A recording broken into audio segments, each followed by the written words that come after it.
phrase coined by Steve Stone, the Fateful Eight. Got through these final 8 games of the quote unquote first half.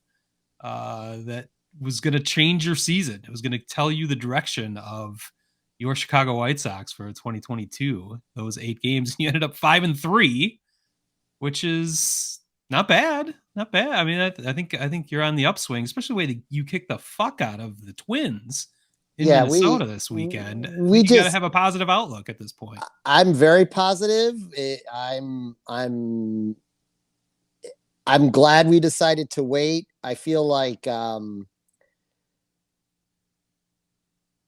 just feel like the show would have been more of the same. Yeah. Going into the Twin series, we would have just talked about what we already talked Yeah. about the week before. Typically, we record sense. on like a Thursday and it would Yeah. come out on a Friday. So we wouldn't even have been able to talk about that Twin series at all. So if you Yeah. lose in the first 2 games in Cleveland, then winning 2 after that, you're 2-2 at that point. Yeah. I'm not sure you felt very confident going into Minnesota, but I mean, how many Yeah. fucking runs did you score there? We outscored the Twins 32-10.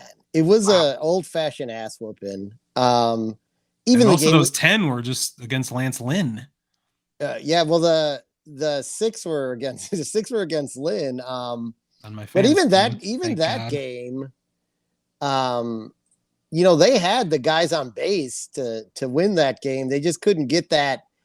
A common thing at times, especially this season, they couldn't get that hit to drive in those runs to tie it up even. I mean, they had I think 3 innings in a row, they had the tying run at the plate. So, it just wasn't to be. That was the game I had the biggest question mark on just because of Lynn's shaky performance. And we'll get into more of that during the Wrath of Han. But,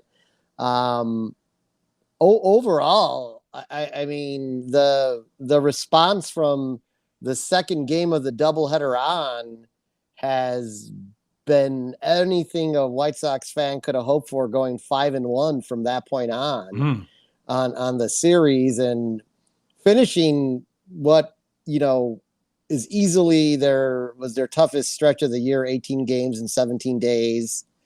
And finishing that 11-7 is a pretty good start to July. So, I mean, just to do like a quick little like recap, some funny shit. I don't know. Did you catch any of the 7th inning yesterday when Joe Smith on the first home run he let off, he let out an "oh fuck"? Oh fuck! Yeah. Followed up by, after we let up the second home run, another "oh fuck," followed up by a third "oh fuck," which basically could sum up the entire series for the Twins against the White Sox. It was just a big "oh fuck."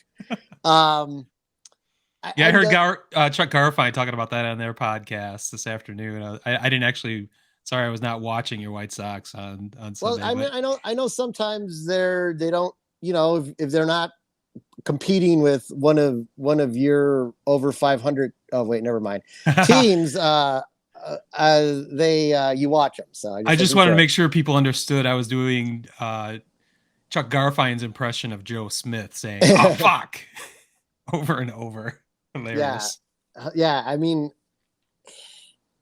it was just the way that what has happened since that second game when they put a 7-0 whooping on Cleveland, and then they won the next game 2-1 against Cleveland, but they've essentially outscored the Guardians and what is that? That's 41 runs to 11.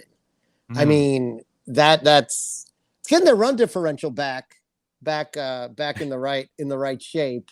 Still negative, but getting there. But like, one of the reasons they beat the Twins this time around is they didn't let Byron Buxton beat them. He was 5-14 with 2 runs scored in the series. I mean, hardly anything compared to that last series when he had 2 game-winning home runs against them. It's still not a bad performance, but yeah, he didn't have the impact. Yeah, I mean, he had a leadoff triple in 1 inning. I think it was in the second game. They stranded him at third. So he didn't, he didn't have the impact he did in that first series. Same thing, it was kind of surprising that Cleveland actually won 2 of those games, because there's all these statistics that show if you keep Jose Ramirez off the base pass, Cleveland doesn't win games. And he was only 3 for 14 over that entire series with 2 RBIs, which we'll get to those 2 RBIs coming up RBI during La Russa Palooza. But, the offense came to life. Tony, outside of what we're going to talk about during La Russa Palooza is going to be here next week. That's why. That of course. It's 1 week away. It's like in my head. Lollapalooza is in my head. I wonder if Tony will be there. Maybe look for Tony cruising around, wearing his hat a little bit askew. Yeah, he'll have the cool kids. The shy hat on. I'll have the shy hat on before Southside jersey. He managed. It was right after that quote I posted on Twitter about him always self-examining and trying to get better. And I think I made some sarcastic comment or snarky comment like, yeah, well, we've been waiting, when's it going to kick in? And he really did. I mean, bullpen wise and everything, he managed all the games splendidly compared to what we're used to. But everything, like, it's a lot easier when things are going your way too, and when you're beating the shit out of teams, how much managing do you really have to do to get through those games? I mean, how much did he have to do with the bats finally coming alive and that onslaught of offensive production? I mean, I think it was just bound to happen eventually. So I'm not sure how much credit the manager can take for that. Finally, but I mean, if he, it's weird, like, because he's to blame when they don't hit, or Frank Menachino's to blame when they don't hit. So are they to be praised now, or is everyone on? I mean, I didn't see a lot of this on Twitter, but the big thing on Twitter this week was the lifelessness of the Sox reaction to Lewis Roberts' grand slam. And, you defended it. I defended it. They're up 6-1 in the 4th inning to a team that notoriously has ripped their dreams of White Sox fans, like, come from behind from 9 runs down before at home against them and shit like that. Just go about your business. They don't. Of course, you previously had a very emotive tweet with a kaboom and everything else, like you were freaking out about how excited you were over that grand slam. I was excited. A little cognitive dissonance right there, I think. I was excited over the grand slam as a fan. The players' reaction, I think they reacted in the right manner. The game wasn't anywhere near over. I think it's a little over-analysis on both sides of that, a bit of reaction or lack thereof for a grand slam, but that's where we are these days on White Sox Twitter. Yeah, I mean, we got the lifelessness of the bench is a common comment on White Sox Twitter, which just makes me laugh. Speaking of White Sox Twitter, I think the key to the success over these 8 games was twofold.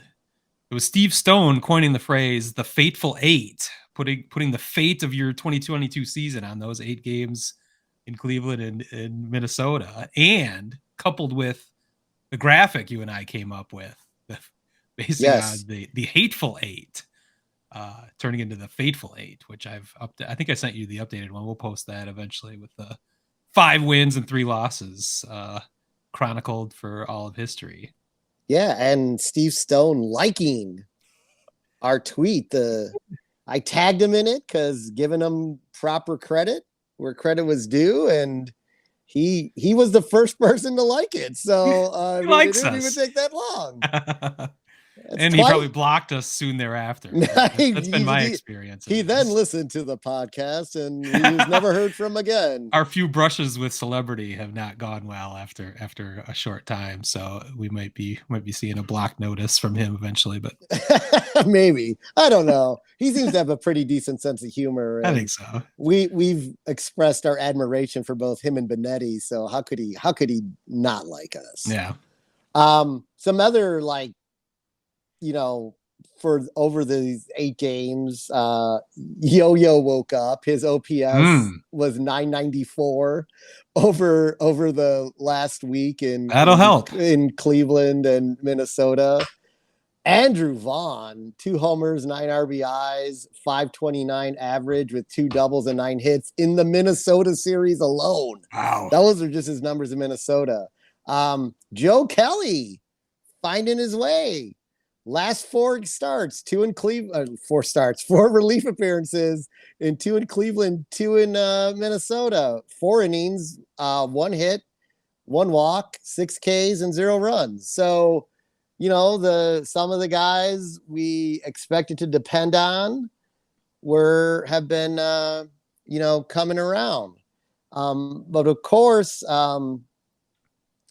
with all that joy and fun, there had to be a questionable moment for our manager, who I would say, again, managed very well over that 8-game span. And I would say overall, really, winning 11 out of 11 out of 18 games in a 17-day span is pretty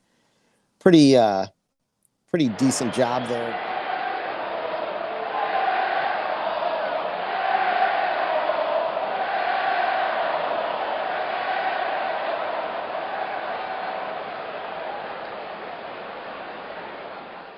Word Hole Media.